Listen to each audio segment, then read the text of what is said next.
Bom, então o nosso curso de álgebra linear 2 não tem em tempos muito antigos, assim, quase 50 anos atrás, existia a álgebra linear 1, mas ela foi fundida com o cálculo 1, depois ela sumiu do cálculo 1 e ficou só a álgebra linear 2. O que seria talvez a coisa mais parecida com a álgebra linear 1 que vocês têm, não sei nem se o pessoal da elétrica faz, é mecânica. Primeira mecânica, aí faz aqueles vetorizinhos de força e tal, aqueles equilíbrios, é o que vocês, em princípio, deveriam saber antes de fazer a álgebra linear 2, mas não necessariamente sabem. Né? Então, o nosso curso ele está centrado em sistemas lineares. Então, ele é quase que uma revisão da 7ª série, né?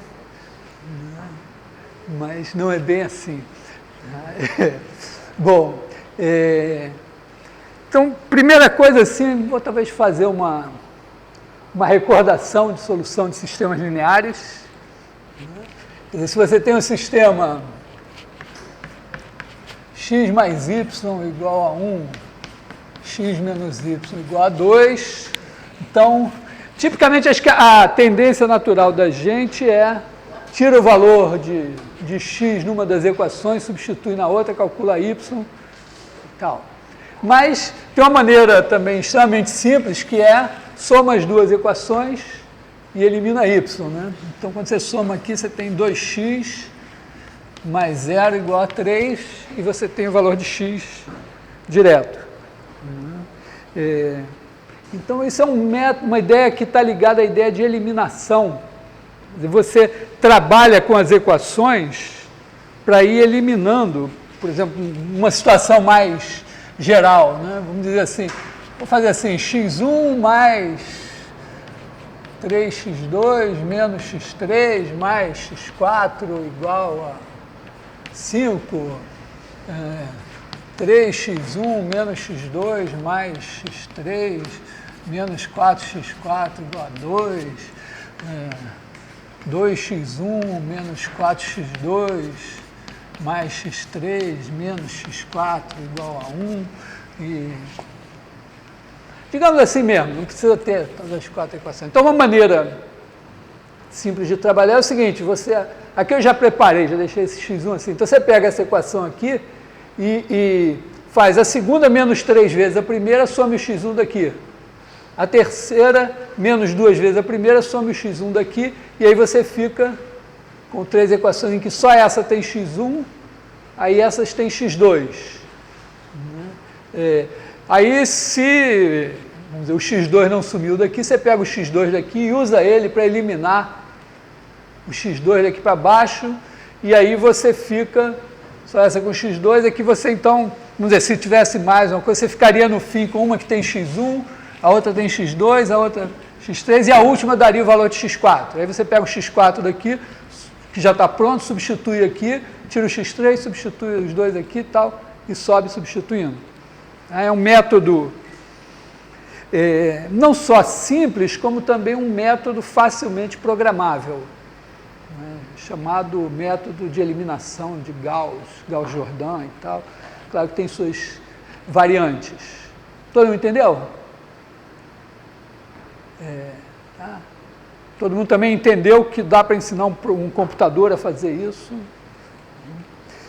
O que talvez não seja tão evidente é que se a gente ensinar o computador a fazer isso, e como só ia acontecer nos problemas avançados de engenharia, os sistemas de equação podem ter milhões de variáveis e milhões de equações, e eventualmente o número de contas. É claro que os computadores estão cada vez mais rápidos, mas quando eles ficam mais rápidos, a gente começa também a usar sistemas maiores. Então, tipicamente, esse método de eliminação, assim, exagerando um pouco, mas tipicamente ele é legal, é exato, é programável, é lindo, mas ele fornece o risco de, eventualmente, a solução, mesmo seu computador sendo rápido, só ficar pronta depois que você já não precisa dela, vamos dizer. Exemplo assim, previsão do tempo, você quer o tempo para semana, previsão do tempo para a semana que vem, e não adianta o computador te dar uma resposta daqui a 2 semanas, porque aí já passou.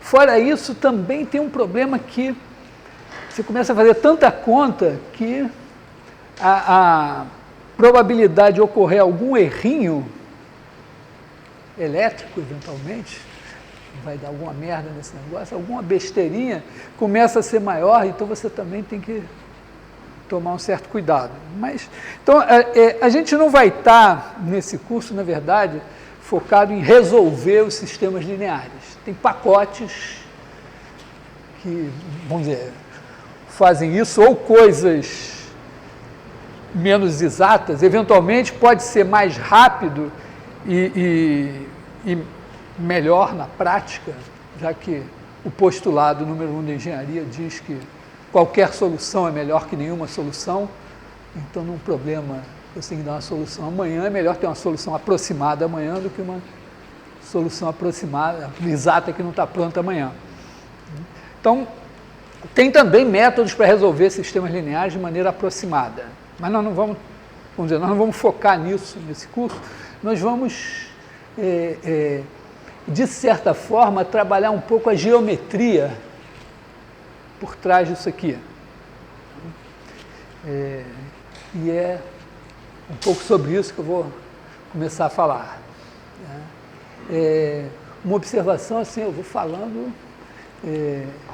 quem não entender, faz esse gesto salvador, que corresponde à pessoa que caiu do navio e tem que fazer o gesto logo, porque se ficar para trás nunca mais vai ser achado, vai morrer afogado. Então, eu fico feliz quando vocês fazem perguntas, e os colegas, então, ficam muito mais felizes, porque eles também não estão entendendo porra nenhuma, não têm coragem de perguntar, então, se você fizer a pergunta...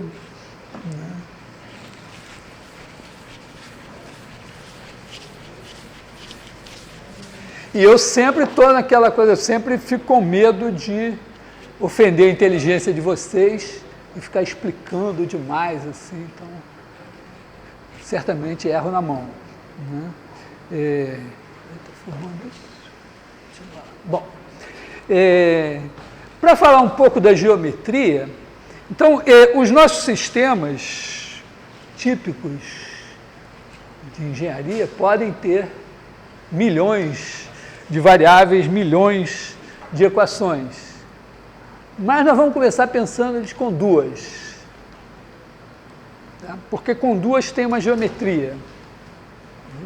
Vamos pensar assim, eu sou matemático, vou usar letras, tá bom? Não sei se é muito complicado. Vamos pegar um sistema assim, A11, x1, mais A12, x2 igual a y1, A21, x1 mais A22, x2 igual a y2. Esse é o nosso sistema. Eu vou olhar para ele da seguinte maneira, eu vou reescrever ele da seguinte maneira, eu vou escrever assim, isso aqui é x1 vezes A11, A21, mais x2 vezes A12, A22, igual a y1, y2. Tá? Quer dizer, eu posso usar para ordenado deitado ou em pé, conforme a conveniência. Nesse aqui está assim.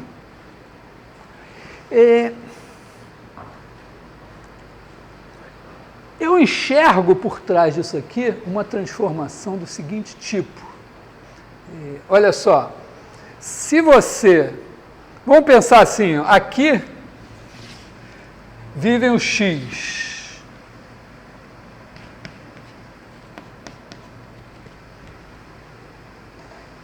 E aqui vivem os y.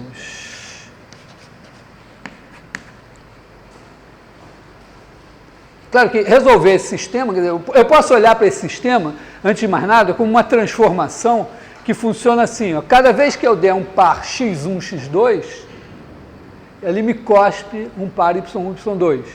Inclusive, isso também pode ser escrito de maneira matricial, quer dizer, isso aqui, por definição, é A11, A21, A12, A22, vezes x1, x2, tá? Isso aqui, por definição, é isso aqui. Não sei se foi assim que vocês aprenderam, mas é uma maneira de ver. Então, eu posso olhar para esse negócio aqui como uma transformação, em que eu entro com x1, x2, multiplico por essa matriz, ou seja, faço isso, e isso me dá um y1, y2. Bom, aqui o x1, x2, ó, aqui tem os vetores. Vou botar um vetorzinho aqui, uma flechinha. Esse cara daqui que eu vou chamar de E1, que é o 1, 0. E aqui eu vou chamar esse cara daqui de E2, que é o 0, 1.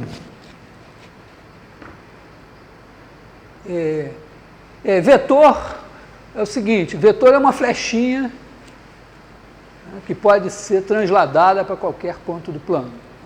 Tá? Então, aqui tem a flechinha E1, ela o vetor, quando eu dou um vetor aqui, vetor V, ele tem as suas coordenadas, que é isso aqui, né? Coordenada V1 e a coordenada V2. Então, ele é o V1, V2, ou V1, V2, conforme me der na veneta. Tá? Bom, tirar isso daqui para não atrapalhar. Então, eu vou olhar para esse meu x aqui, né? Quando eu der o x1, x2, né? Vou olhar para ele como um vetor.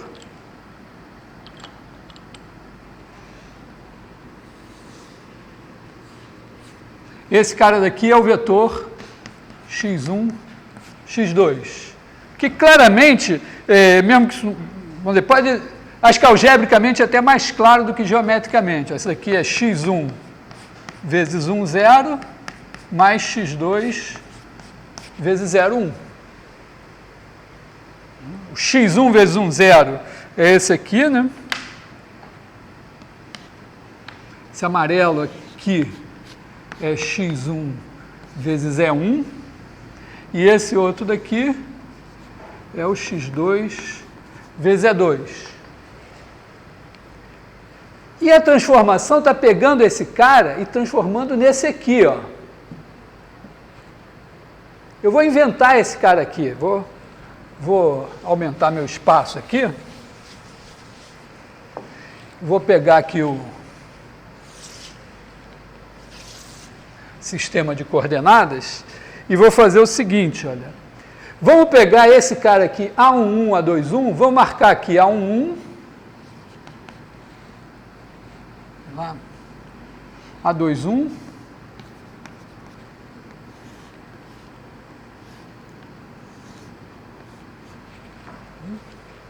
vamos chamar esse cara daqui de Epsilon 1, é esse cara aqui, Epsilon 1. E o A12, vamos dizer assim, A12, A22, esse cara daqui vai ser o Epsilon 2. Tá? Então, a minha transformação está fazendo o seguinte, ele está pegando o x1 é 1, mais x2 é 2, dessa transformação, vê se está claro que ela faz isso, ela pega x1 é 1 mais x2 é 2 e vai me transformar em x1 epsilon 1 mais x2 epsilon 2, é o que está escrito aqui. Então, eu vou pegar x1 vezes E1, não sei se foi um pouco Eu acho que eu vou diminuir esse meu ε2, senão não vai caber no quadro, né?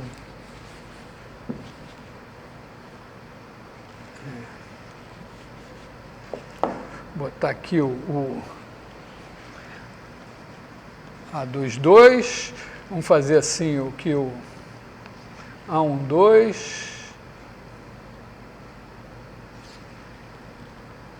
vou botar aqui assim.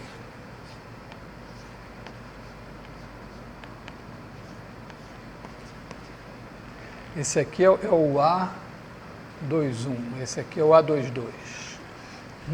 É importante, eu estou tomando cuidado aqui na minha figura, para observar o seguinte, ó, esses números aqui são quaisquer. Então não tem nenhuma razão para esses caras aqui serem perpendiculares, nem para serem do mesmo tamanho. Tá? Mas funciona assim, ó, é como se eu tivesse aqui um novo sistema de coordenadas, em que eu vou pegar x1 vezes E1, x1 é 2 e pouco vezes esse cara, né? Então vai ser alguma coisa assim, ó. Então aqui vai ser x1 ε1, tá aqui o ε1 multipliquei por x1. Sabe multiplicar vetor por número? Quem não souber pode dizer, não é vergonha, eu gasto 2 minutinhos para explicar. Não, todo mundo sabe. Não tentem ser mais espertos do que são, porque... ou não tentem ser esperto, pergunta mesmo. E aqui, ó, o E2 aqui é alguma coisa próximo de 3, né? Então aqui mais ou menos assim, alguma coisa aqui seria o x2, ε2. Então o que eu vou fazer? Eu vou ter esse vetor aqui, mais esse aqui, e eu somo vetores assim, né?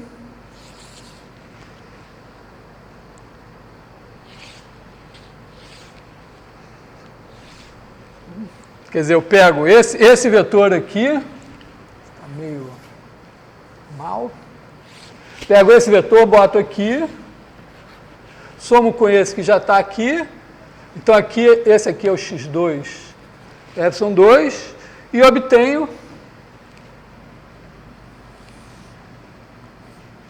este camarada aqui, que é o x1, ε1, mais x2, ε2. Tá legal? Então, isso está ligado essencialmente a pensar que aqui eu tenho um sistema de coordenadas que é dado, é o canônico, né? Tem essa origem aqui, tem esses dois vetorizinhos aqui, e eu estou meio que dizendo o seguinte, ó, se eu pegar dois vetores quaisquer, eles definem com essa origem um novo sistema de coordenadas. E aí, eu sei que o cara que está aqui com coordenadas x1, x2 neste sistema de coordenadas é elevado no cara que é x1, x2 neste sistema de coordenadas. Só que o que eu quero, na verdade, são as coordenadas desse cara. Quer dizer, eu quero não, o que eu tenho são as coordenadas desse cara nesse sistema aqui. Quer dizer, quando eu boto aqui y1, y2, eu estou dizendo, eu marco y1 aqui, y2 aqui, tem esse ponto, tem esse cara, e digo, agora eu tenho esse vetor de coordenadas y1, y2. Como é que eu escrevo ele como combinação linear desses dois? Quer dizer, x1 vezes esse mais x2 vezes esse. Tá legal? Obviamente eu compliquei, né? Eu peguei um problema que eu sabia resolver, né? Todo mundo sabe resolver esse negócio aqui, e fiz uma complicação danada. Mas eu introduzi uma geometria nesse negócio. Eu começo a enxergar coisas. Por exemplo, uma coisa que agora é óbvia. Né? Se esses dois caras aqui estiverem alinhados, o meu sistema, vamos dizer, se eles estiverem alinhados, na hora que eu fizer esse negócio aqui, eu vou ter só os pontos da reta que eles estão. Né? Imagina que assim, esses dois caras, na verdade, fecharam Então, um aqui e outro aqui. Quando eu fizer x1 vezes esse mais x2 vezes esse, dá sempre um cara aqui. Então, se eu der um y que não está nessa reta, não tem solução. E se eu der um y nessa reta, tem infinitas soluções. Então, vamos dizer, a geometria já me disse uma coisa. Se esses dois caras, um for múltiplo do outro, é isso que está acontecendo. Eu aprendi muito na 7ª série a olhar assim, mas eu posso olhar assim também. Tá? Na verdade, nesse caso, como é plano, está claro que é C e somente C. Quer dizer, se esses dois caras não estiverem alinhados, é claro que eles estão assim e que qualquer vetor que eu der vai ter uma combinação linear que dá uma solução única. Tá legal?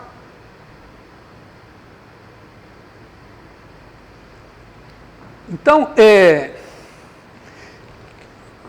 de certa maneira, tem algo que não vai ser tão... Eu não sei como é para vocês a relação álgebra, geometria e tal, mas é uma coisa bastante poderosa a gente geometrizar um problema algébrico.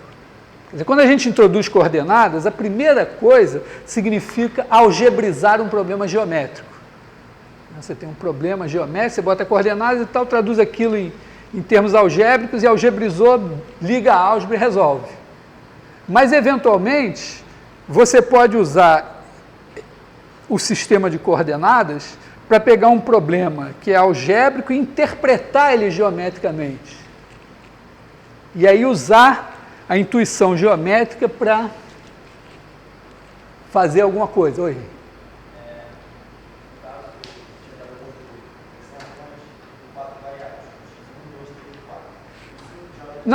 Não, o X1...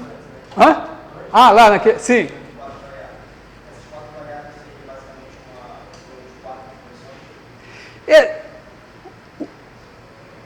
Aí tem uma coisa assim que costuma às vezes entortar a cabeça dos engenheiros, mas vamos ser mais... Vamos ter a mente aberta. Né? Faz parte da brincadeira o seguinte... Imagina que você tem um problema com 4 variáveis, que é até simples, pode ser 4.000 ou 4 milhões. Então, ele tem essa mesma estrutura. Isso que eu fiz aqui, pode ser feito... Aí você pode... tem algumas coisas que funcionam assim. Pensa assim, eu tenho N variáveis. N pode ser grande, mas eu olho para aquilo e digo, pô, se N fosse igual a 2, eu fazia um desenho e eu enxergava isso aqui. Isso aqui me diz, está na cara que é isso que eu tenho que fazer. E isso que eu tenho que fazer é alguma coisa agora que eu tenho que fazer algebricamente. E às vezes, aquilo que com N igual a 2 funcionou, e você viu pela geometria, funciona também com N igual a 4 milhões. Então, trata-se também, o passo mais avançado, uma das coisas importantes que vocês deveriam aprender nesse curso, é exatamente isso, pegar uma maçaroca de números, 4 milhões de números, e dizer, são 4 milhões de coordenadas, é um vetor com 4 milhões de coordenadas. Mas se fossem só 2, era uma flechinha. E com flechinhas eu enxergo isso. Criar uma fantasia geométrica que vai permitir que você, em algumas situações, tenha um insight que você não teria, talvez, de maneira só algébrica. É claro que é um jogo algébrico geométrico. E que passa frequentemente por... pegar uma situação extremamente complexa, com um número de variáveis muito grande, e fazer um desenhozinho em R2, para enxergar alguma coisa. Tanto que a gente vai ter uma certa linguagem, que vai ser assim... Vou tentar dar um exemplo em RN, um exemplo assim meio folclórico, para explicar o que eu estou dizendo para vocês.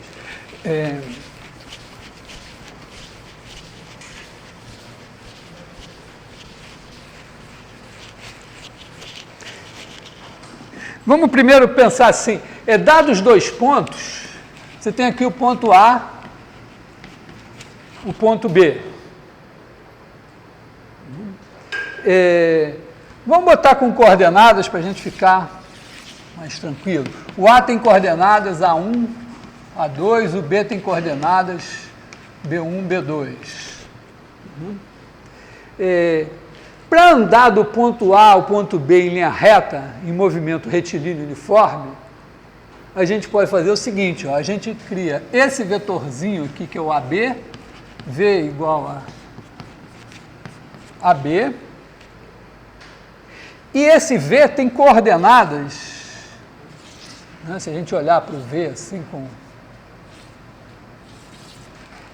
ele tem aqui, o V tem coordenadas B1 menos A1, B2 menos A2. Tá? Aqui, ó, aqui é B1, aqui é A1, aqui é A2, aqui é B2. Tá? Para eu ir de A para B, o que eu tenho que fazer é o seguinte, eu tenho que... aliás, tem uma coisa assim, a gente sempre trabalha com coordenadas, mas já estão vendo que você pode usar coordenadas para pensar no ponto e no vetor. Tem horas que o par ordenado, quer dizer, esse par ordenado aqui na minha cabeça é ponto. Esse par ordenado aqui na minha cabeça é vetor. Tá legal?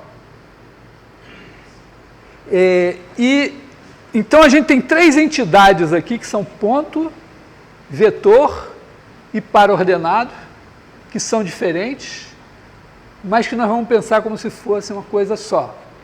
Para quem teve aulas de catecismo, coisa assim, é o mistério da Santíssima Trindade. Então, são três entidades distintas que são uma só. E, dependendo do contexto, você vai olhar o par ordenado como ponto ou como vetor. E, tá claro assim, também você pode somar vetor a ponto, né? Quer dizer, você tem aqui o ponto A, soma o vetor V e tem o ponto B. Quer dizer, B igual a A mais V. Como é que você opera? Você soma as coordenadas de V com as coordenadas de A e você tem as coordenadas de B. Tá claro aqui, ó? Quer dizer, se eu pegar o A1, A2, somar com B1 menos A1, B2 menos A2, eu tenho B1, B2.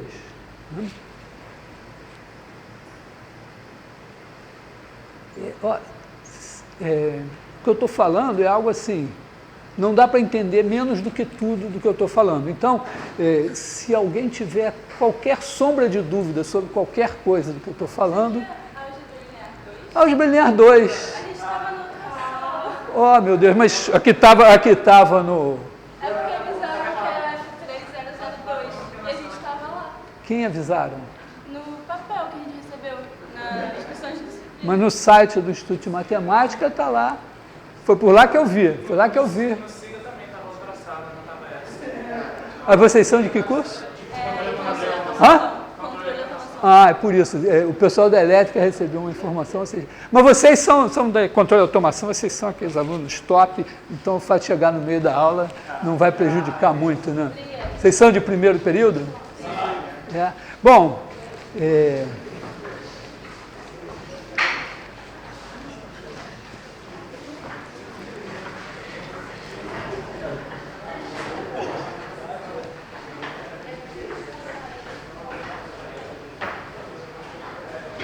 então eu não vou fazer a revisão de tudo para vocês, mas vou só explicar aqui a história assim. Nós estamos aqui em R2, aí tem um ponto A, que tem coordenadas A1, A2, o ponto B de coordenadas B1, B2, e eu quero andar de A para B em linha reta. Então, eu estava...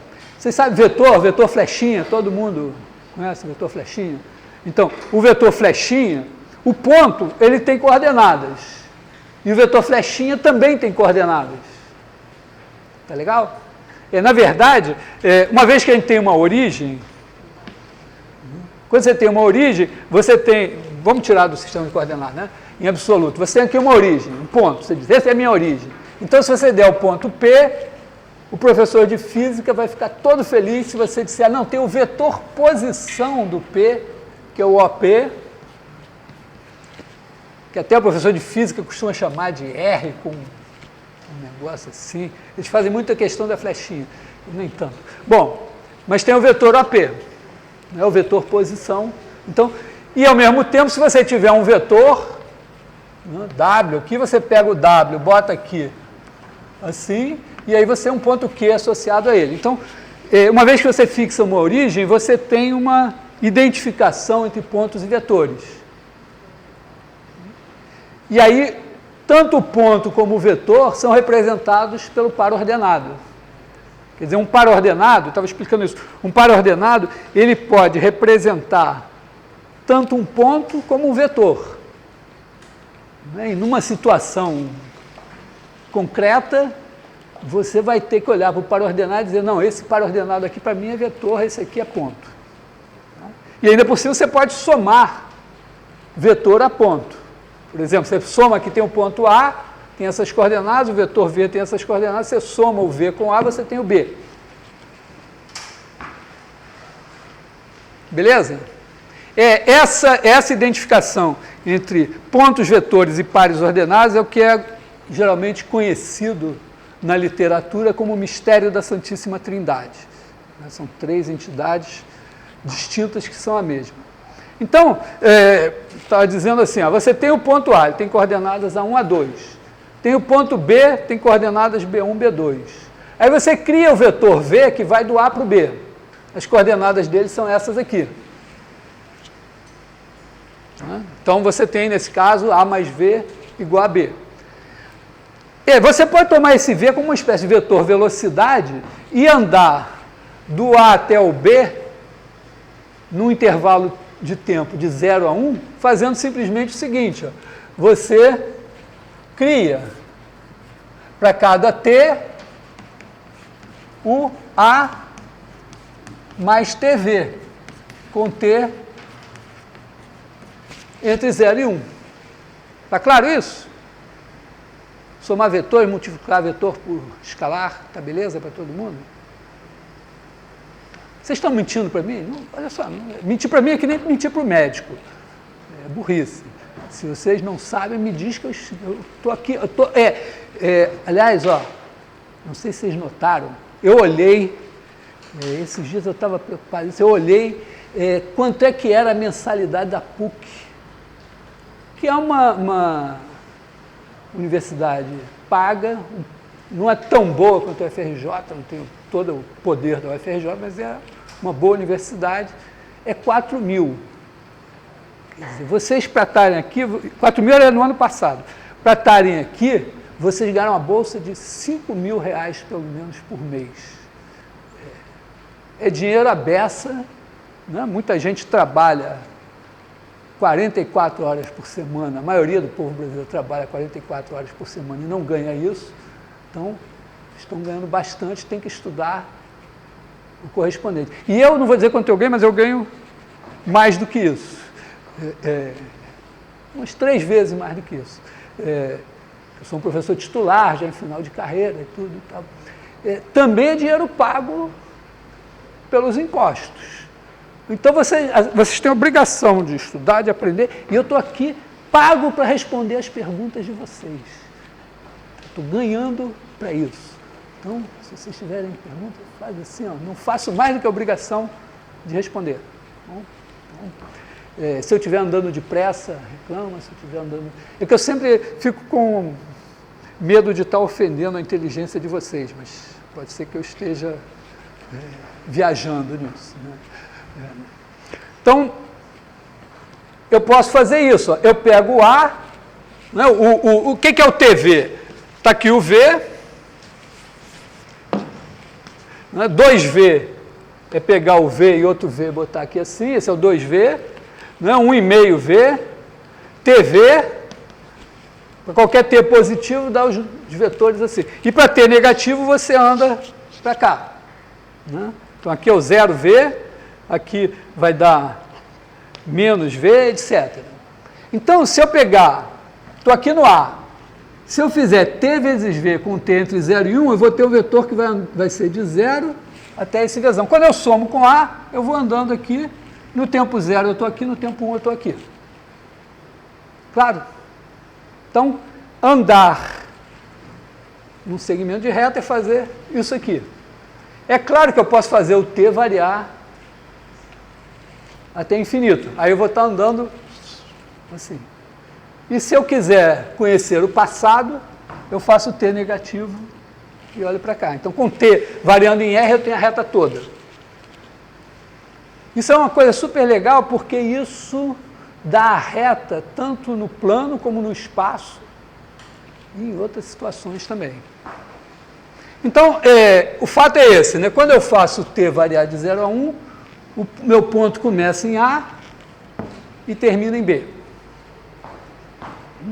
Agora a gente pode fazer uma brincadeira tradicional de pegar duas fotografias, uma, qual é o seu nome? Do Matheus, e você qual é o seu nome? Érica. Outra da Érica. E aí, vamos pegar a fotografia do Matheus e vamos fazer aquele morphing que a cara do Matheus vai mudando, até virar a cara da Érica. E o que é isso? Bom, primeiro, aqui, o que vai acontecer? Esse cara daqui, a gente pode chamar ele de alfa beta, né? Então, você vai fazer o quê? Você vai fazer A1, A2, mais T alfa beta, com T variando de 0 a 1. Claro que, para fazer isso num computador, por exemplo, você não vai fazer T variando de 0 a 1. Você vai pegar e escolher um intervalo, vai escolher um N, o número de pontos, né, para fazer uma animação. Se você for fazer 60 imagens por segundo, então você diz, bom, eu quero andar de A para B em 5 segundos. Então eu vou fazer 300 imagens aqui. Então eu faço o meu T, divido por 300, e aí ele vai andando, eu faço esse negócio ser de tal maneira que no começo eu estou aqui, depois de 5 segundos eu fiz os 300 passos e cheguei aqui. É mais ou menos isso, né? Então, essa parte do T, na verdade, ele vai ser dividido em pedacinhos. Agora, o que é...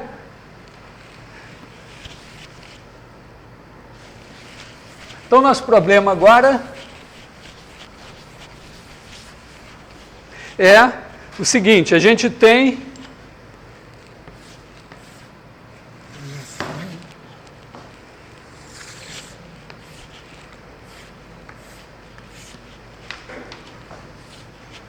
dizer que está mais ou menos. A gente já normalizou, então aqui a gente tem a foto do Matheus, aqui a foto da Érica. Tem o mesmo número de pixels e tal, já organizado. Então, essa foto aqui a gente pode pensar assim, ela tem um certo número de pixels. Há quantos? N pixels. Cada pixel, dependendo aí, vamos dizer, vamos pensar que tem 3 cores para cada... Podia ser em preto... Vamos fazer em preto e branco, para não complicar, tá? Em preto e branco. Então, cada pixel tem um númerozinho que diz quão preto ou quão branco eu estou. Esse númerozinho, na verdade, é um número inteiro. Mas vamos pensar num número real. Então, na verdade, esse cara daqui, ó, ele tem N coordenadas. Vamos chamar assim de A1 até a N. A gente numerou os pixels aqui, 1, 2, 3, tá?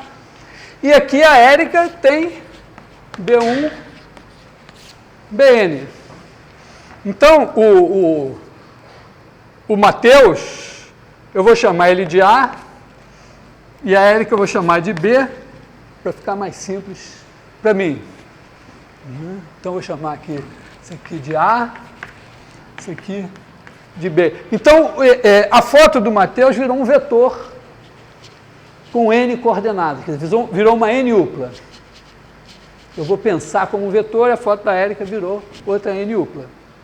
Aí eu posso pensar assim, olha, se fosse em R2, estava aqui o Matheus, estava aqui a Érica, eu fazia esse vetor V, então eu crio o vetor V, que é B1 menos A1, BN menos AN, e ando em linha reta,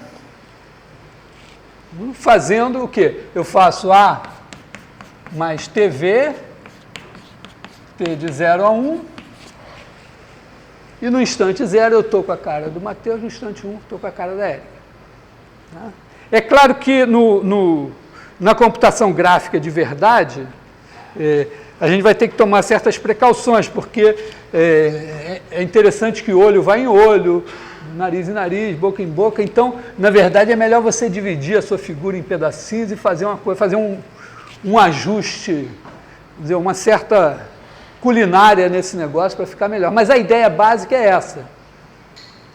A ideia básica é que um segmento de reta é isso, estejam A e B em R2 ou em Rn.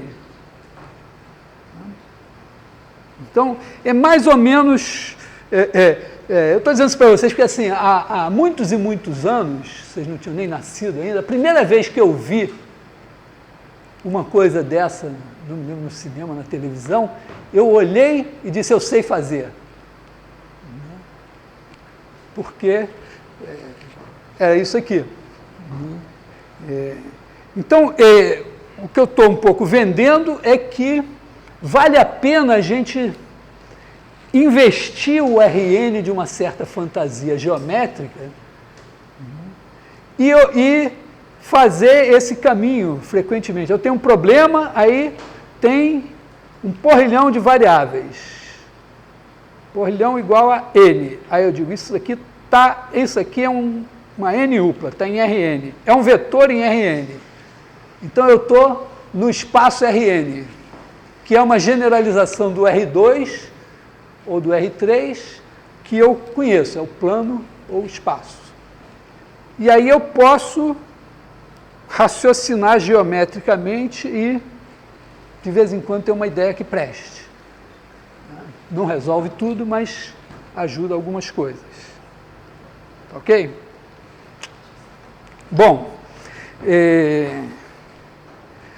então vamos voltar nos nossos sistemas lineares.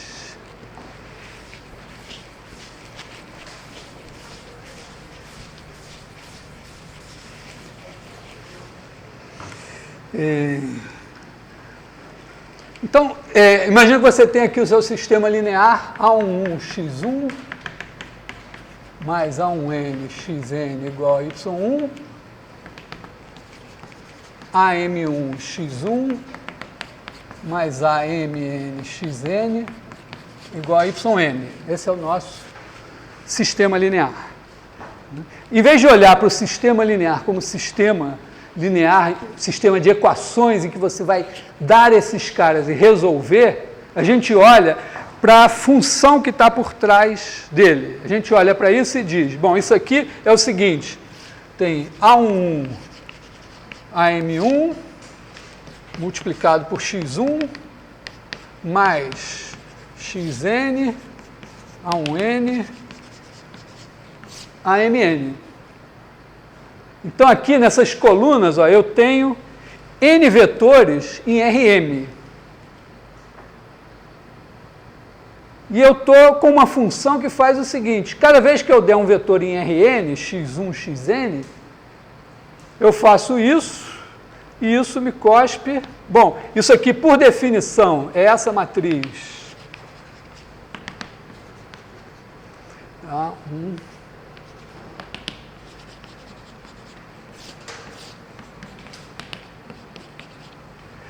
Vou botar assim.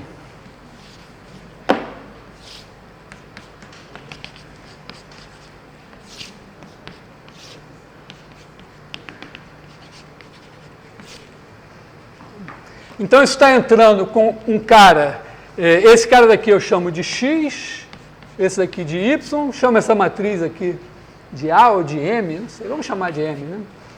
Não, vou chamar de A porque está mais razoável, né?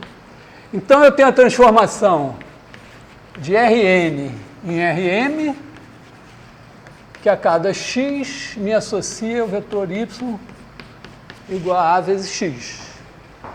Essa matriz é a matriz do sistema. E essa é a transformação que está por trás do meu sistema linear. Tá legal?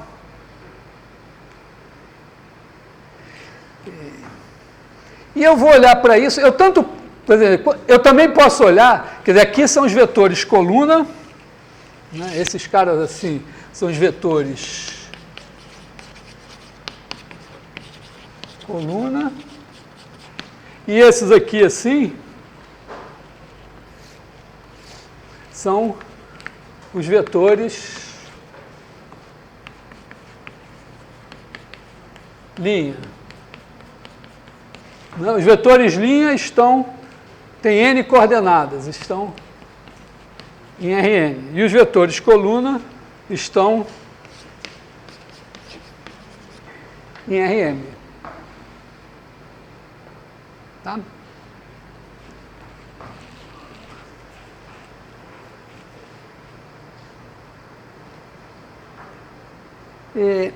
Tem uma coisa muito interessante aqui, que é a ideia de combinação linear, que corresponde ao seguinte, no caso das equações, talvez vocês estejam bem familiarizados com isso, né? Esquece os y aqui por um momento e pensa nesses caras aqui. Pode ser que alguma dessas equações aqui seja combinação linear das outras, ou seja, você multiplica cada uma das outras por um número, soma tudo e você tem aquela equação. Exemplo? Melhor, né? Imagina assim, né? Você tem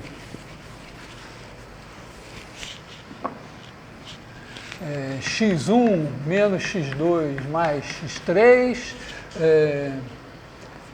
x1 mais x2 mais 2x3, 3x1 mais x2 mais 5x3, igual. Então, se você fizer a primeira mais 2 vezes a terceira, você tem a segunda. Então, você pode dizer que, vamos dizer, isso corresponde a dizer, na verdade, que o vetor, a matriz aqui, é isso, né? 1 menos 1, 1, 3, 1, 5, 1, 1, 2.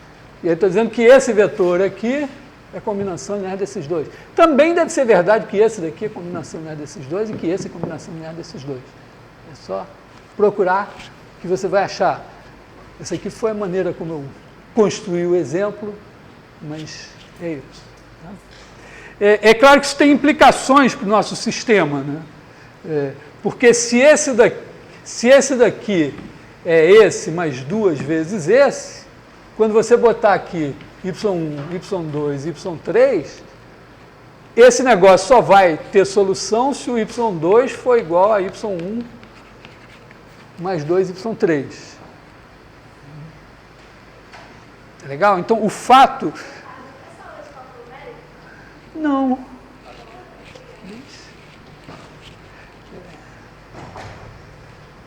Cara, se fosse meu pai, ele ia dizer que era.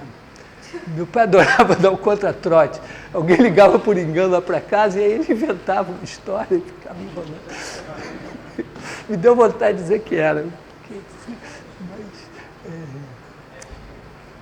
Tá? Então,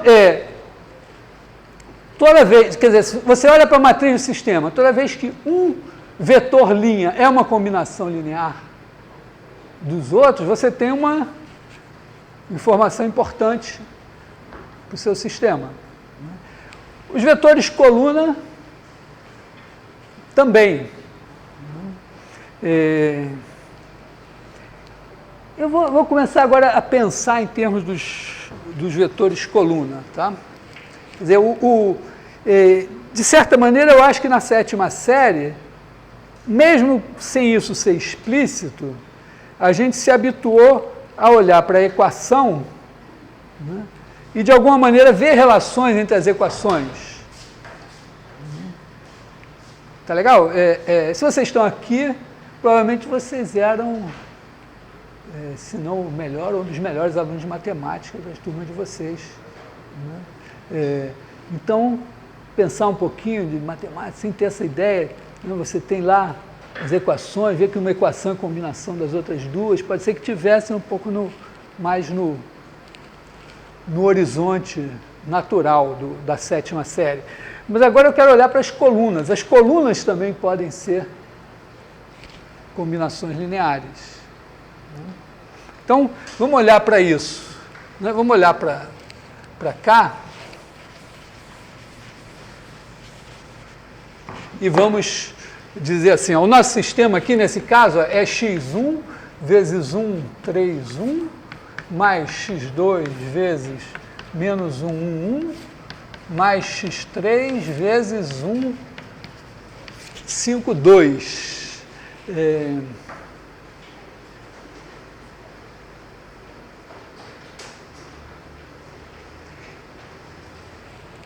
Eu posso olhar para isso em R3 e dizer, vou voltar para o R2. Posso apagar aqui? Tá. Alguma pergunta? Sim, tá rápido, tá devagar, tá tranquilo. Não consigo entender onde esse cara quer chegar. Você não consegue entender onde eu quero chegar? Tá bem, tá tudo bem, tá tranquilo. Mas, então vamos voltar para o R2. Em vez de pensar, vamos deixar essa aqui guardada, né?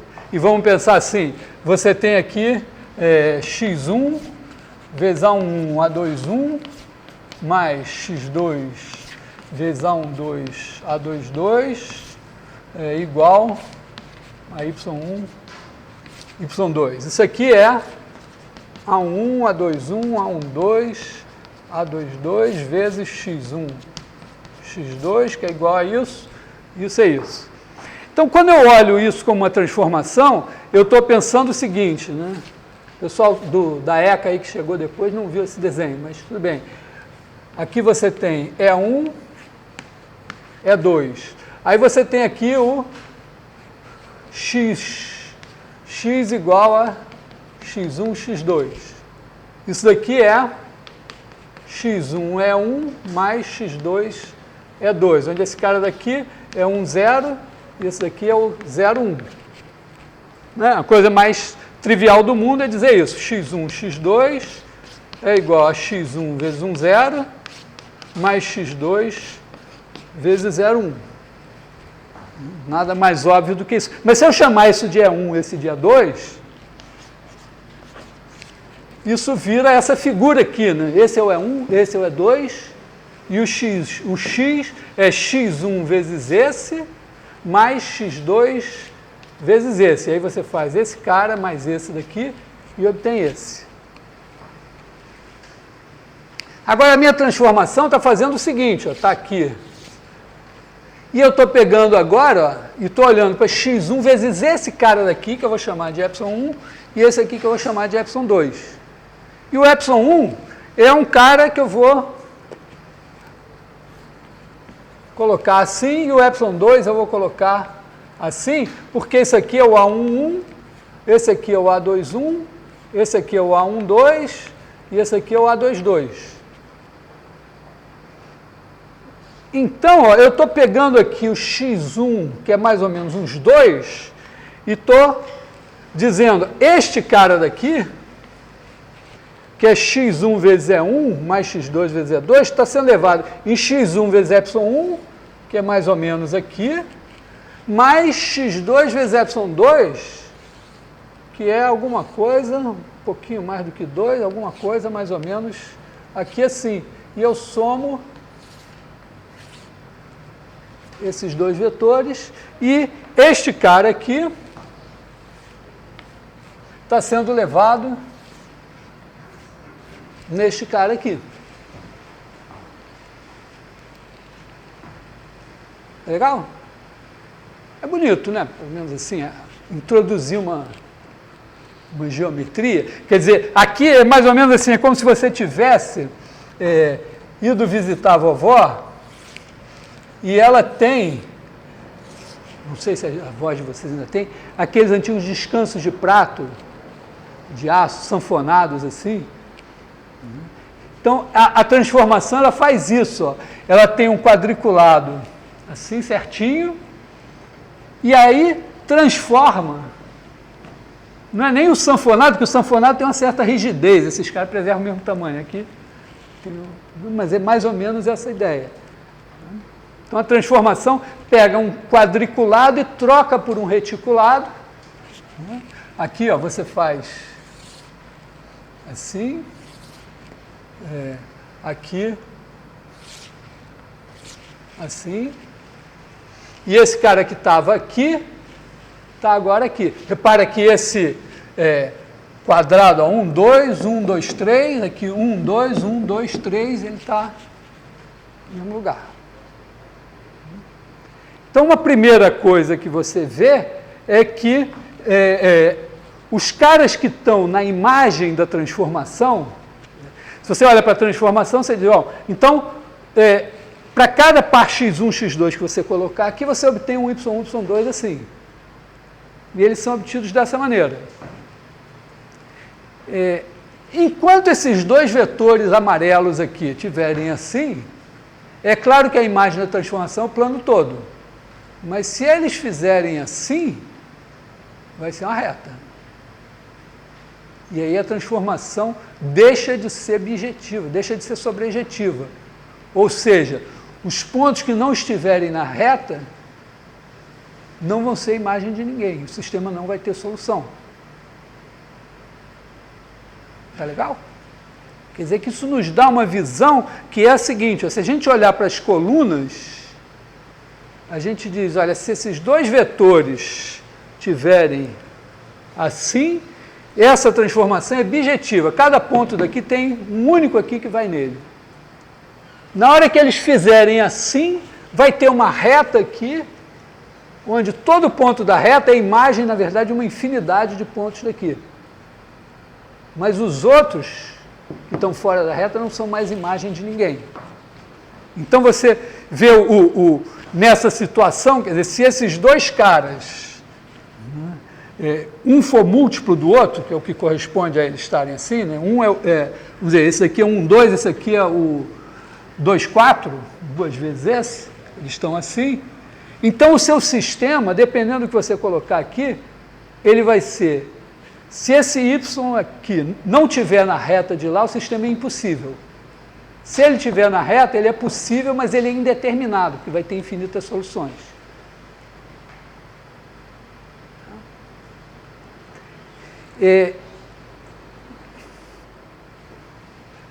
Está tranquilo? Possível e determinado é justamente quando, nessa situação assim. Vamos dizer, nessa situação assim, ele vai ser, no caso R2, R2, ele vai ser possível, determinado sempre. Imagina que essa transformação, em vez de ter só duas equações, tivesse 3. Quer dizer, esses vetores aqui tivessem mais uma coordenada. Então, a sua transformação seria de R2 em R3. E aí estaria levando o seu plano R2 num plano formado por dois vetores em R3. E aí, o que vai acontecer? Se os vetores estiverem assim, quando você pegar um ponto fora do plano, o sistema é impossível. Quando você pegar um ponto no plano, ele é possível e determinado. Hã? R2? Não, na verdade precisa o seguinte, olha só, aqui você tem, o x está em Rn, tem n dimensões aqui.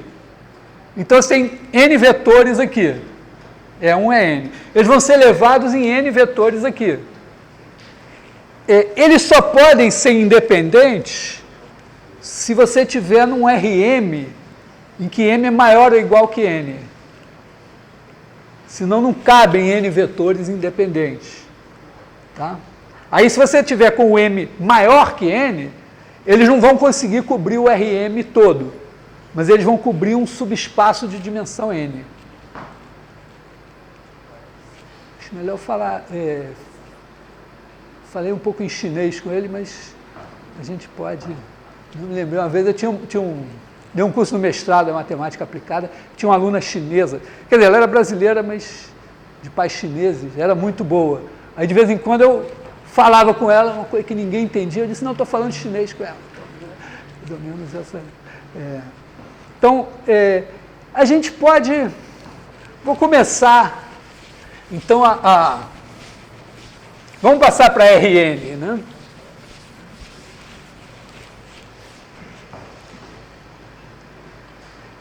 Então, vamos passar para Rn e olhar assim, o nosso sistema A11x1 mais A1n xn, AM1x1 mais AMN xn,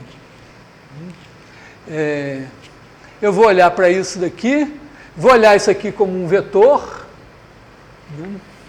Eu posso escrever o meu sistema assim, isso daqui é igual a A1, AM1, A1N, AMN, vezes x1, xn, vou botar assim,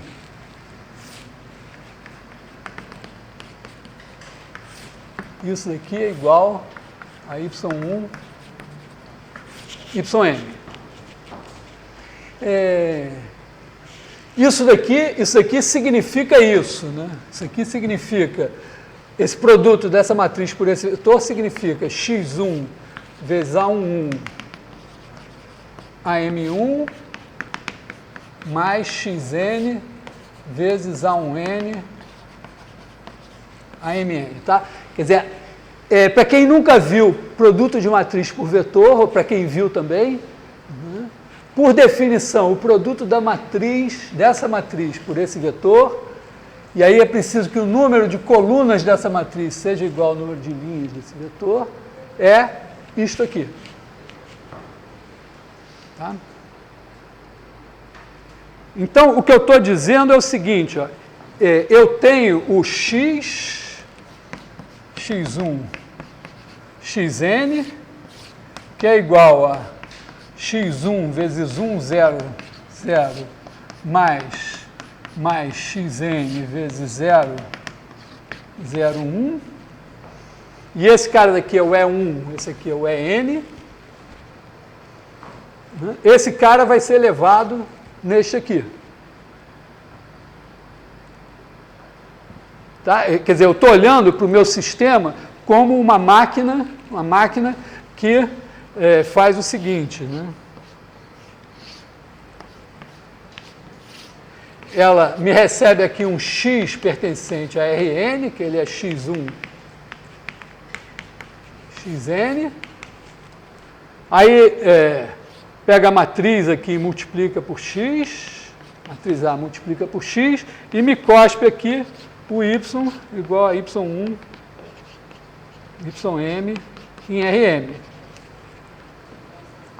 Tá?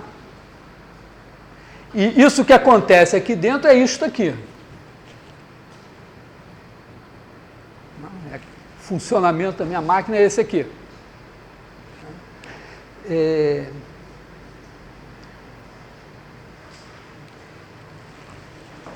Será que pensar em R3 é complicado demais? Vamos pensar em N igual a 3 agora, para ter uma visão um pouquinho mais próxima do que eu estava falando aqui. Digamos que a sua transformação, que NM são 3. Então, pegou um vetor com 3 coordenadas, aqui assim. Aqui está o E1, E2, está assim. E1, E2, E3. Aí transformou esses caras aqui, E1, EN, ó, esse cara daqui vira o ε1, ε2, εn. Então, aqui você tinha E1, E2, E3, você criou aqui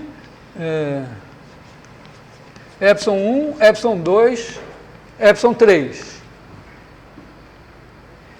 O x tinha coordenadas x1, x2, x3. Então aqui é como se você tivesse um reticulado bonitinho, trepa-trepa. Lembra aquele tempo que trepa-trepa era aquele brinquedo da pracinha e tal?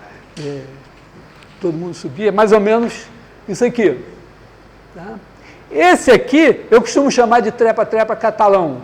É o seguinte, o prefeito, bom, o atual prefeito jamais faria isso, mas vamos dizer, o prefeito resolveu fazer uma coisa inovadora, contratou um arquiteto catalão que teve a ideia de dizer, não, esse trepa-trepa assim é muito careta, vamos fazer um trepa-trepa torto assim. Então, é isso, o cara que tinha coordenadas aqui, x1, x2, x3, nesse trepa-trepa caretinha, virou um x1, x2, x3 nesse trepa-trepa tortinho aqui. É claro que isso aqui só vai funcionar, quer dizer, só vai ser tridimensional se esses três vetores aqui tiverem assim, né? Porque se eles colapsarem, vira um plano. Então, o que vai acontecer se eles colapsarem?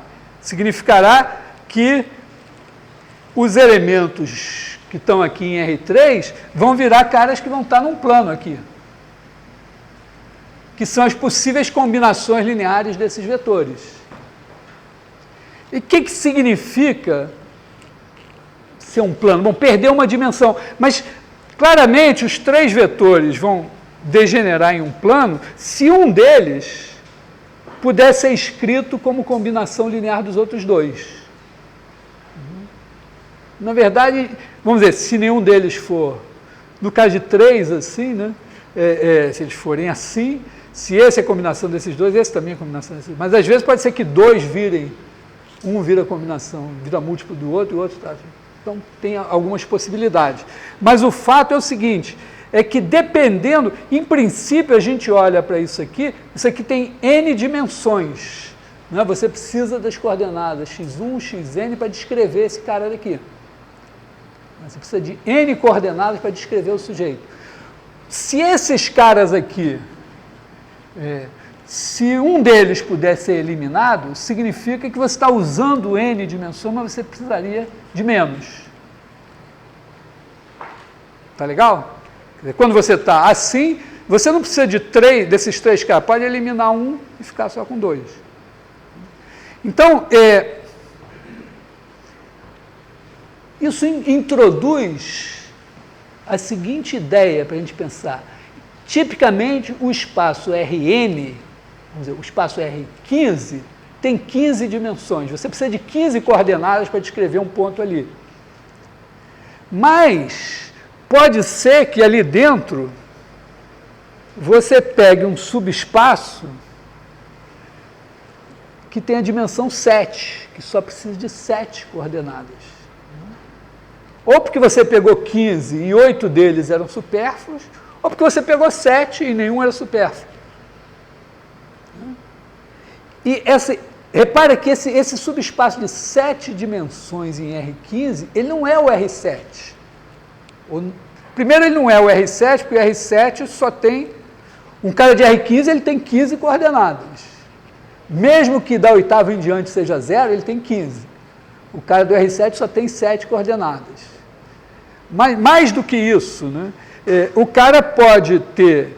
Você pode ter só 7 coordenadas relevantes, pensando assim, não, mas é só a segunda, quinta, oitava, nona, 10, não sei o que lá e tal.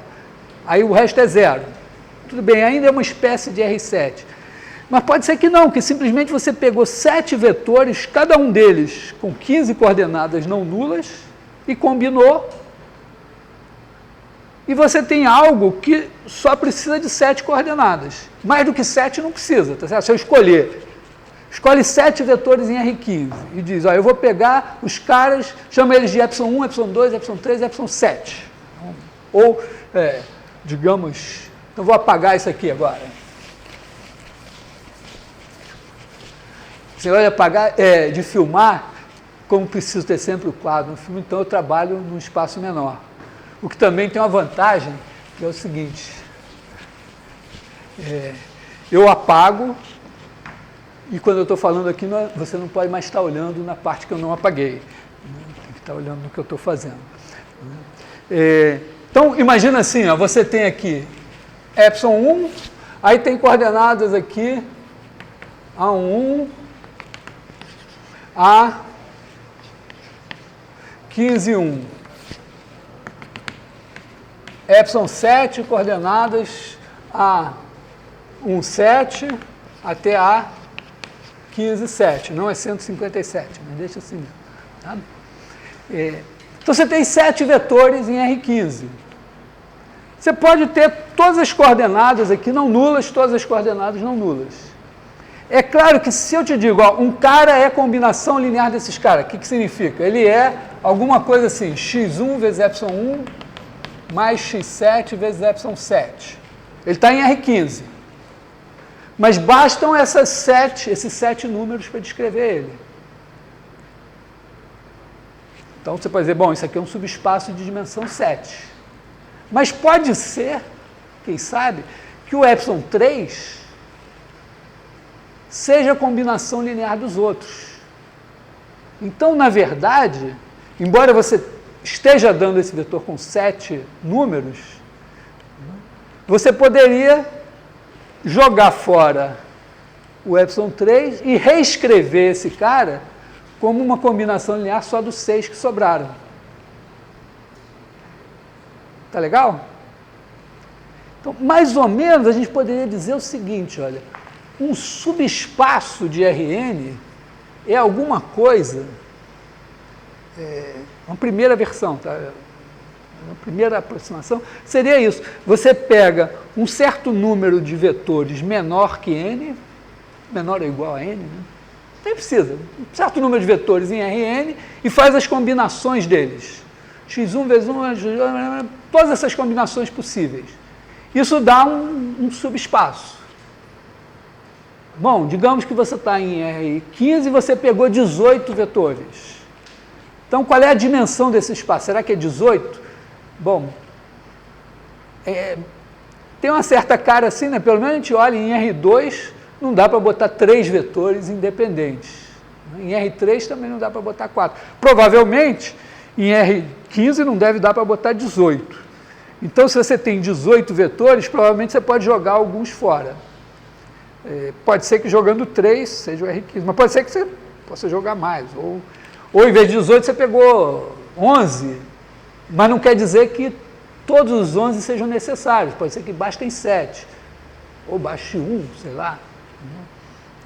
Então, o menor número de vetores necessário para gerar o espaço é a dimensão desse espaço. É mais ou menos essa a ideia. A gente vai tentar construir isso um pouco melhor. Que horas são?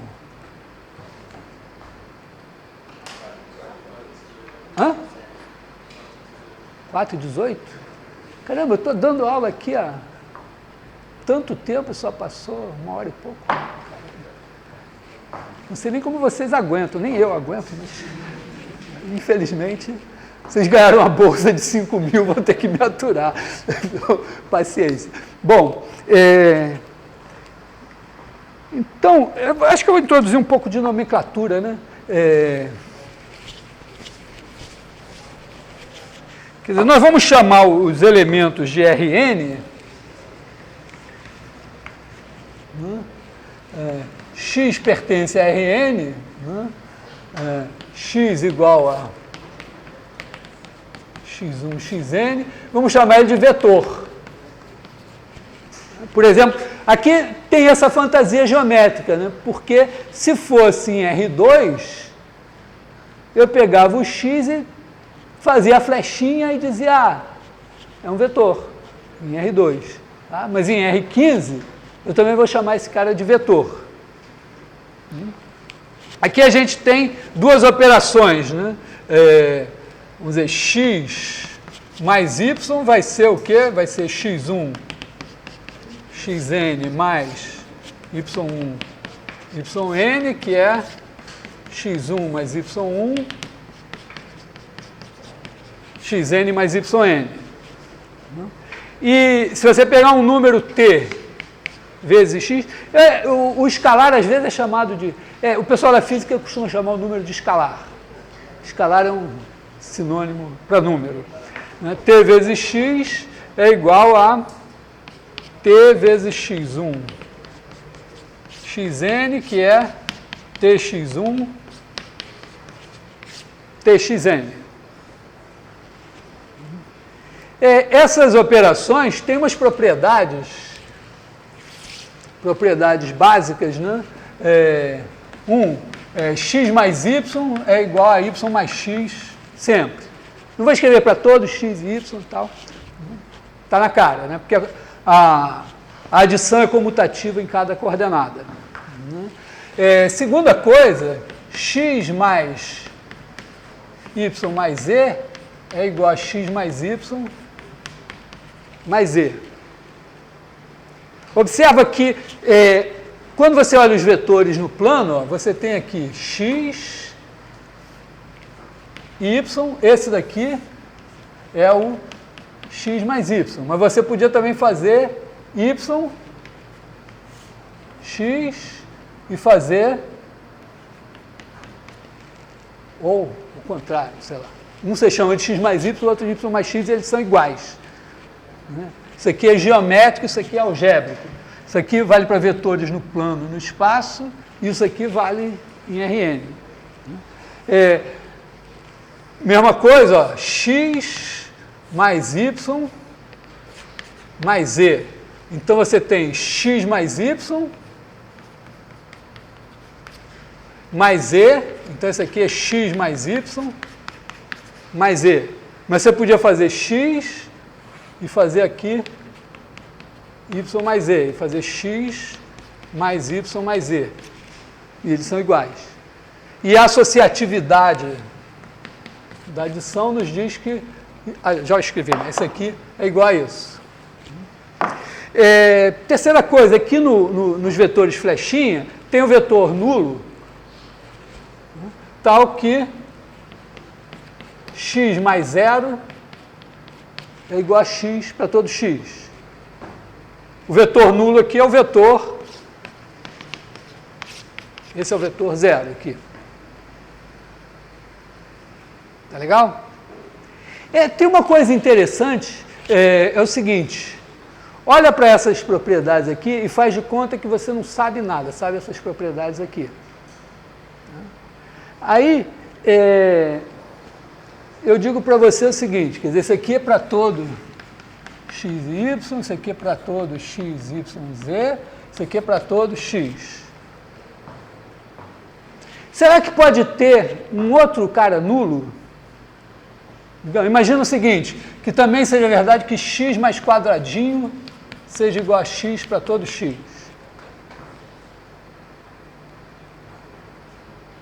Aí olha só que legal, se você fizer o 0 mais o quadradinho, isso daqui está dizendo que isso é igual a 0. Mas isso daqui também é igual a quadradinho mais 0, por causa disso aqui. Mas isso aqui está me dizendo que isso daqui é igual a quadradinho, então o quadradinho é igual a 0. Então, sem nenhuma menção à natureza dos caras, não importa se são vetores flechinhas, se são em Rn, o fato de ter essas três propriedades aqui garante que esse 0 é único. Legal? Normalmente, se você é um matemático, a primeira vez que você diz isso, vê isso, você diz, caralho, você... Bom, outra coisa, né?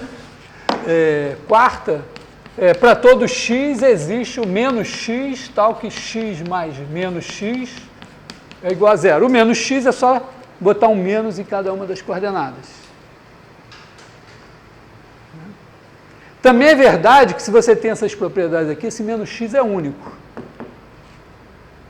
Deixo para vocês como exercício provar só usando isso aqui que o menos x é único. Bom, Quinta propriedade, bom, é verdade que se você fizer, tem alguma coisa que vai relacionar. Bom, primeiro você tem S vezes TX é igual a ST vezes X, quer dizer, uma espécie de associatividade da multiplicação, que vem da associatividade em cada coordenada também. Tá legal? Você tem aqui uma distributividade, né, que faz T vezes X mais Y igual a TX mais TY,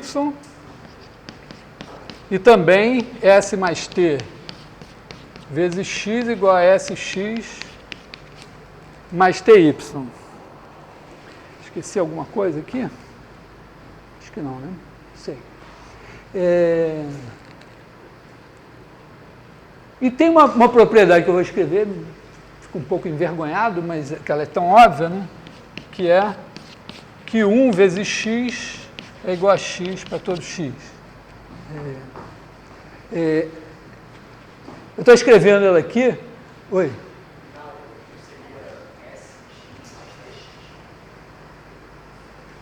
SX mais TX, é na 7, né?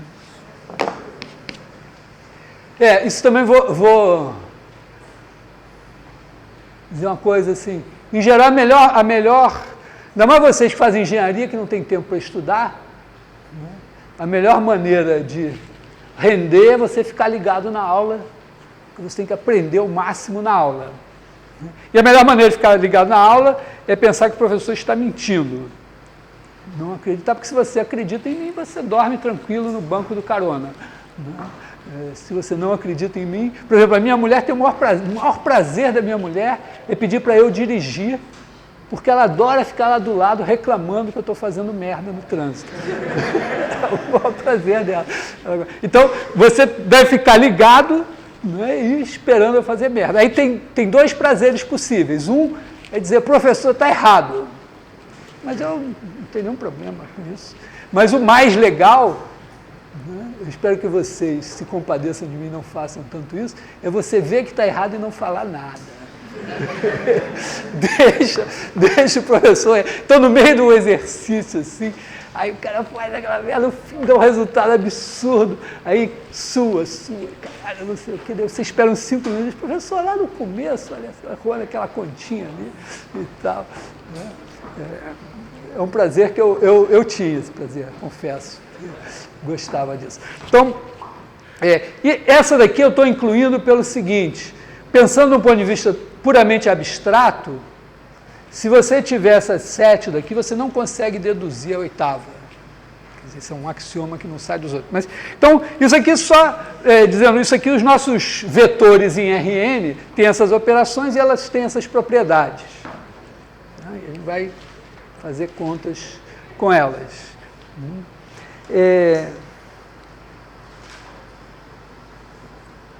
Então,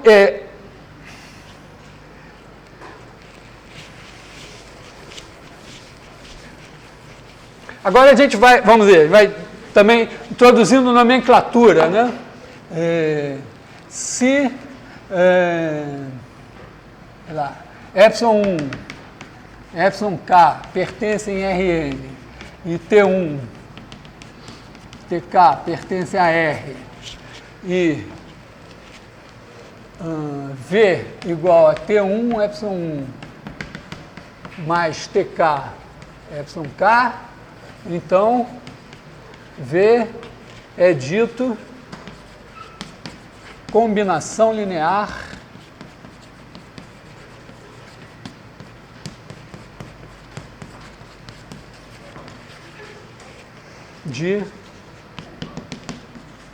desses epsilon k aqui. Tá? Quer dizer, se um vetor ele se obtém dos outros, ele é uma combinação linear daqueles outros. Às vezes eu vou usar por preguiça. Já viram que vai ter um probleminha aqui, né? Porque eu não vou botar flechinha em cima de vetor, porque eu tenho preguiça.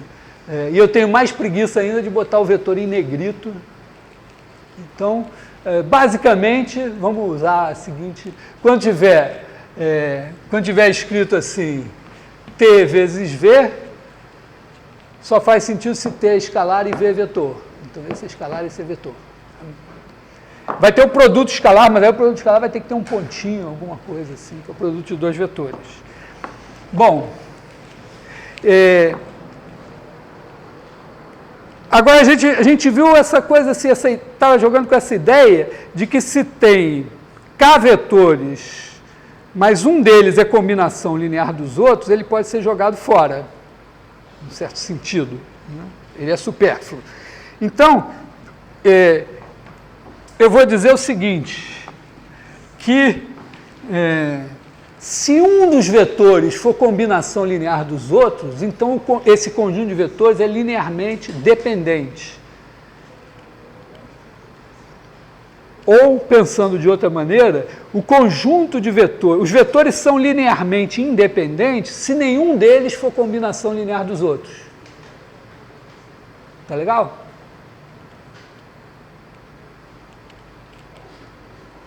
Então, vou dizer assim, ó. Epsilon 1, Epsilon K são linearmente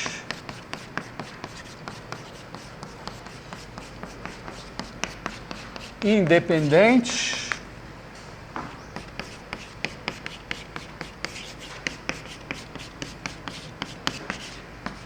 se nenhum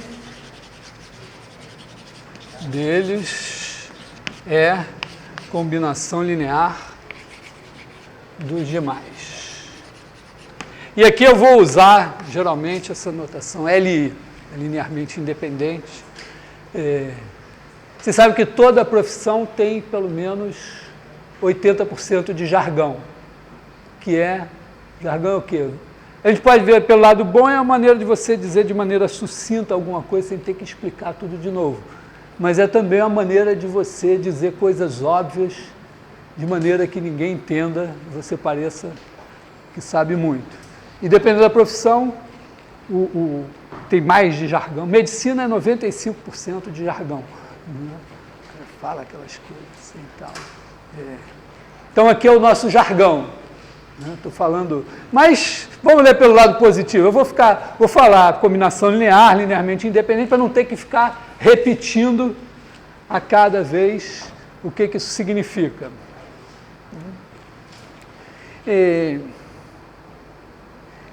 Temos uma coisa que é razoável. Quando eu pego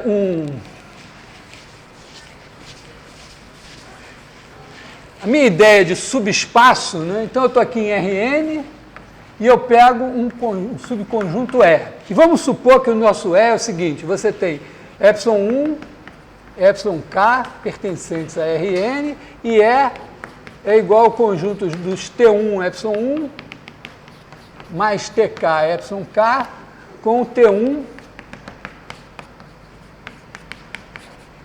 Tk em R. Quer dizer, eu peguei lá as minhas coluninhas da matriz, tenho K colunas, e aí eu faço todas as combinações dela, e isso gera todos os vetores possíveis a partir daqueles. E isso aqui é a minha primeira ideia do que seja um subespaço.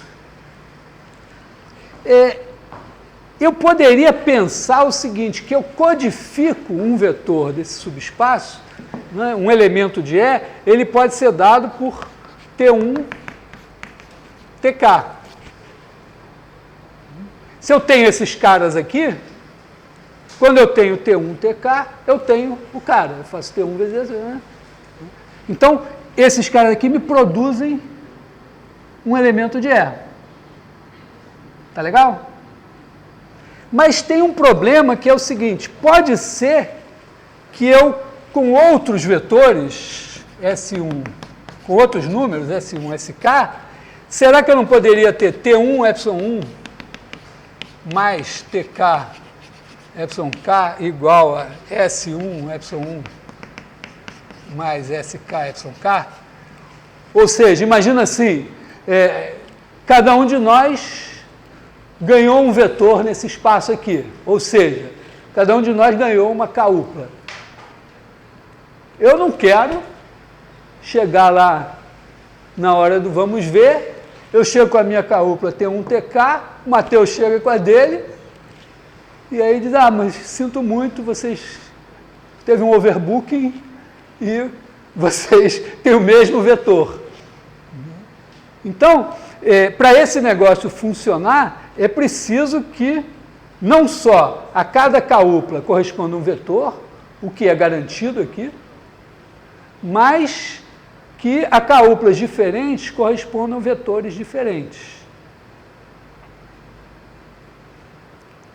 E talvez não seja evidente, mas veja só.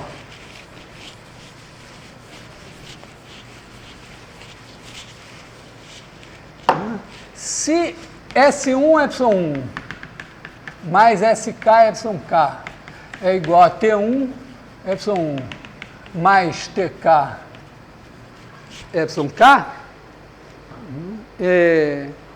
e esse cara aqui, S1 SK, é diferente do T1 TK, diferente significa que pelo menos um dos S's é diferente do correspondente T. Quer dizer, tem um SI e um TI que são diferentes. Tá? Mas isso aqui é igual. Se isso aqui é igual, usando aquelas propriedades básicas, né, você pode dizer que S1 menos T1 ε1 mais SK menos TK εk é igual a zero.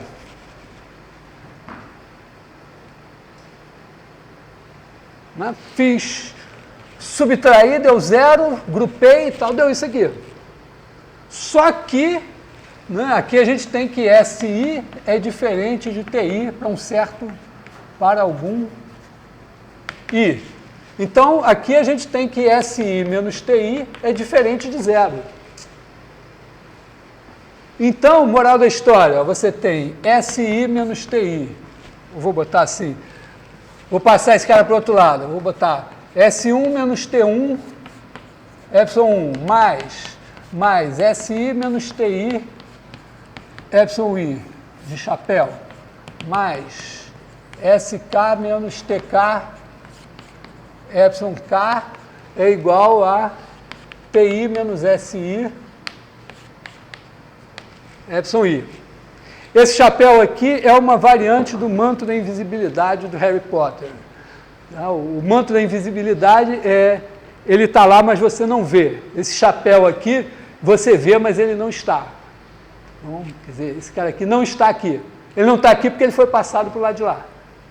Né? Na verdade, somei menos ele dos dois lados. Então, esse cara aqui não existe. Esse número é diferente de zero. Então, eu posso dividir, multiplicar por 1 sobre ele aqui e ele some aqui.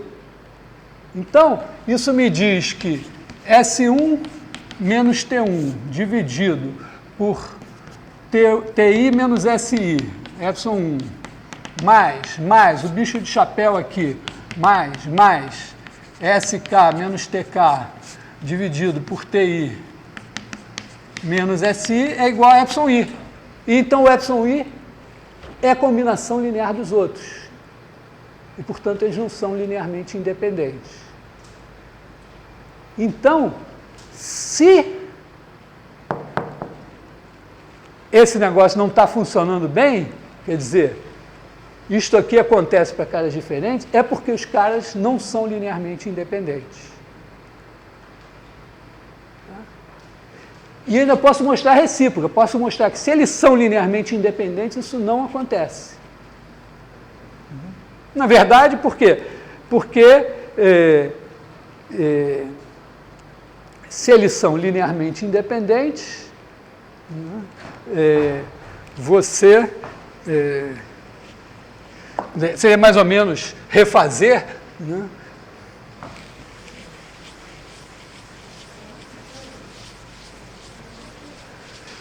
Porque, olha só, se eles são linearmente independentes, então, eu estou dizendo que nenhum quer dizer, nenhum é combinação linear dos outros. Né? Então, não é possível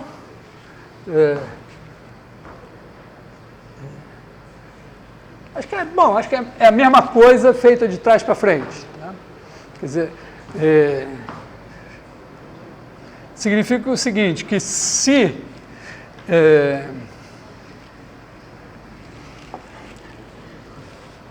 vamos dizer, se T1 epsilon 1 mais TK epsilon K igual mais SK epsilon K, vamos supor que eles são linearmente independentes. Então,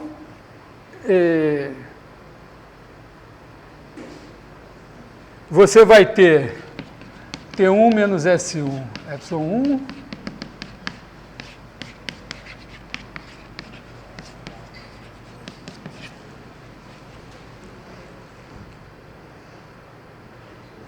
agora, suponha que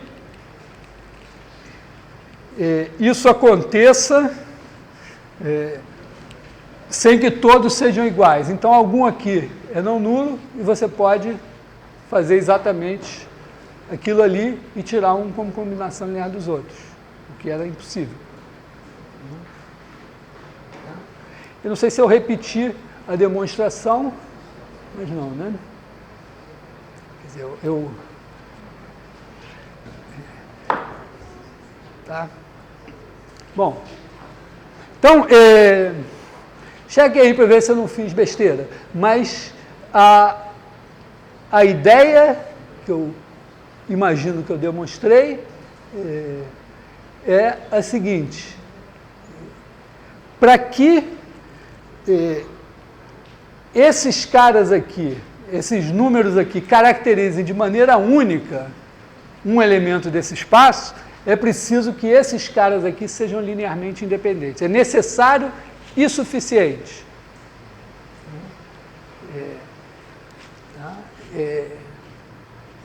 Então, essa é a ideia. E, nesse caso, esses caras são o que a gente chama de uma base para esse espaço.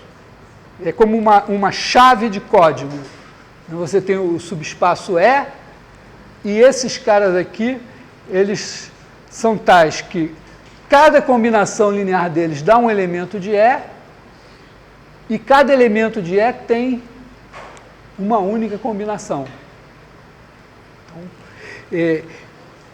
Então, repara, um subespaço de dimensão K dentro de Rn, ele não é o RK, é um erro muito comum você pensar. Né? Mas a ideia é exatamente a ideia que você pode ter em R3, pensando assim, você tem R3, está aqui, está a origem lá no cantinho da sala, o eixo do Z, o eixo do X, o eixo dos Y, aí você pega 3 vetores que fazem um plano assim. Né? Ou 2 vetores fazem um plano assim. Então você tem um plano assim, e aí esse plano é um subespaço de dimensão 2. Se você escolher 2 vetores que não estejam alinhados nesse plano, eles formam uma base. Quer dizer, cada elemento do plano é uma combinação múltiplo desse mais um múltiplo desse. E ele é um subespaço de dimensão 2, mas ele não é o R2. Mesmo que você pense o R2 como sendo os caras que tem X, X1, X2 e o X3 igual a 0. Na verdade, você vê que você tem uma infinidade de subespaços de dimensão 2 em R3. E você tem em Rn uma infinidade de subespaços de dimensão K, desde que K seja menor que N. Tá? Então, aqui a gente está começando, né, quando chama isso de subespaço, né, a gente está começando a dar uma ideia de generalizar, de geometrizar o Rn. Quer dizer, para onde a gente está caminhando? Para quando a gente tiver um problema com muitas variáveis, em vez de a gente olhar aquela maçaroca de números como maçaroca de números, olhar aquilo estruturado, eventualmente como um vetor em Rn, e dar aquilo alguma geometria. É claro que, eventualmente, em vez desses vetores estarem assim, em linha, formando, ou assim, formando um elemento de Rn, eles podem estar em formação de parada militar, formando uma matriz. Aí tem que ter, sei lá, uma matriz 3×7, tem 21 caras, é como se fosse um R21 arrumado de outra maneira. Aí essa matriz já pode ter um outro significado, pode estar associado a uma transformação, né, do R3 no R7 ou do R7 no R3, dependendo de como ela estiver organizada.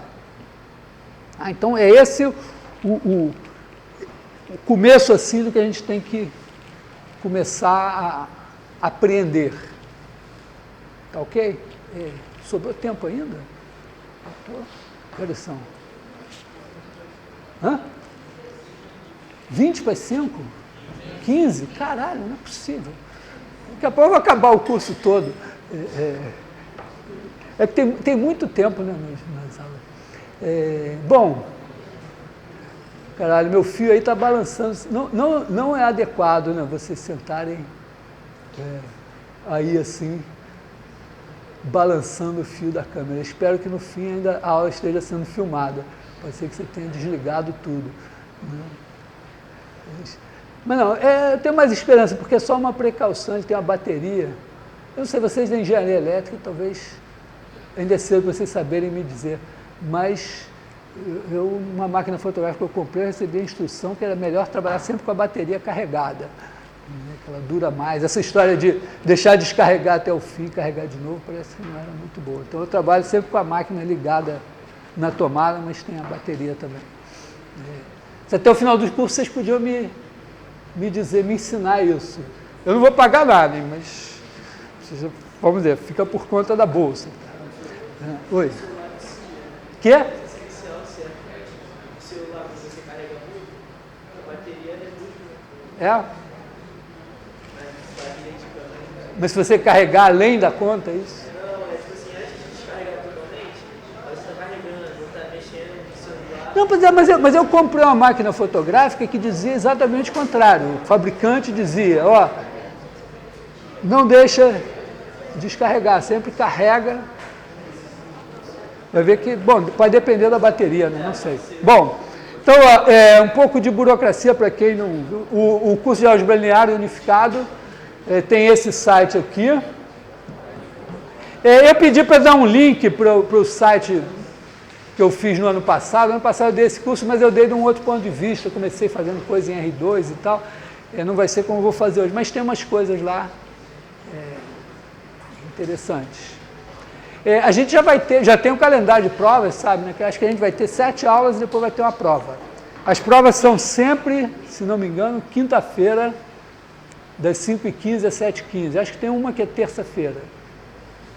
Então, estejam preparados para esses dias. Estudem pra caralho. Ensinem. Tá? Alguma pergunta mais? Cara, eu acho que são 4, eu não me lembro. 4 mais a prova extra ou 4? Tem a prova extra, já é a quarta. Eu sei que tem o seguinte, tem os pesos, o peso da prova vai aumentando. Então, tem 2 significados isso, porque como a matéria é cumulativa, a nota mais alta na prova mais à frente vale mais. Média... Não tem prova final, né? Eu entendi que não tem prova final, aí a média é 5. Se você perder, você tem o direito de perder uma prova, mas eu fui nomeado fiscal e você só pode fazer a segunda chamada se você apresentar uma justificativa, tipo um atestado médico, dizendo que você não pôde ir, alguma coisa assim. Se você faltar 2 provas, paciência. Mas, de qualquer maneira, tem dois possíveis cálculos da média.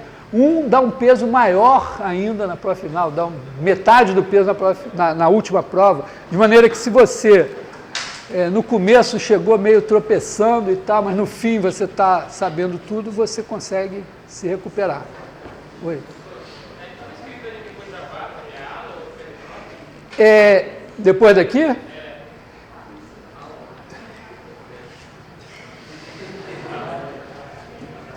Eu acho, é Alguelin, né? Algo... Não, o que eu me lembro era Alguelin, o FRJ, sei lá, alguém escreveu essa merda aí. Ah, sei lá, vocês procurando aí, procura aí Aulas Baleares 2018 do FRJ, vocês vão achar. É alguma coisa por aí, está no site Google, eu não mexi nisso. Isso aqui, na verdade, é o seguinte, alguém deu aula hoje de manhã, eu achei isso escrito aqui e disse, beleza, eu escrevi esse aqui, por esse eu me responsabilizo, o outro não sei. Tá? Mas vocês procuram aí que vocês vão achar. Tá? Então, beleza?